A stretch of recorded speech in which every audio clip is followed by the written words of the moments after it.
l'apôtre Paul dit de ne pas abandonner notre assemblée comme certains ont coutume de le faire. Mais qu'est-ce qui se passe quand il y a un tel conflit dans ton église, dans ton assemblée, que tu appréhendes un peu d'y aller tous les jours et à force, plus les mois passent, plus les années passent, plus tu appréhendes, plus tu y vas de plus en plus rarement. Qu'est-ce qui se passe à ce niveau-là?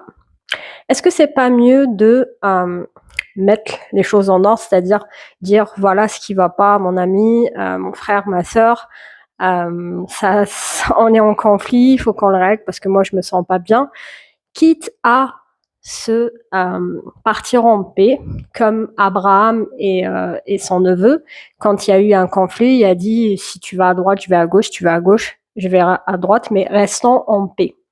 Je pense qu'il vaut mieux expliquer la chose avant de partir, mais de partir s'il y a trop de conflit, si on n'arrive pas à rester en paix. Après tout, l'apôtre Paul a dû quitter son binôme, Barnabas, je crois il s'appelait comme ça, pour rester en paix et pas être en conflit. Histoire de, quand tu revois ton frère ou ta sœur au supermarché ou dans la rue, que ça soit pas genre comme si je t'avais pas vu. Juste rester en paix, se dire bonjour, rester en communion sans forcément être dans la même église.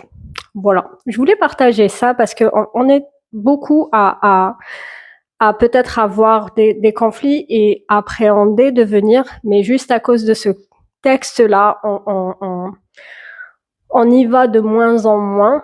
Je pense que c'est important de ne pas abandonner son assemblée, mais s'il y a un conflit, tu vas dans une autre assemblée. Après tout, c'est nous l'église, c'est pas le bâtiment en lui-même, c'est tous les chrétiens. Tous les chrétiens sont le corps de Christ.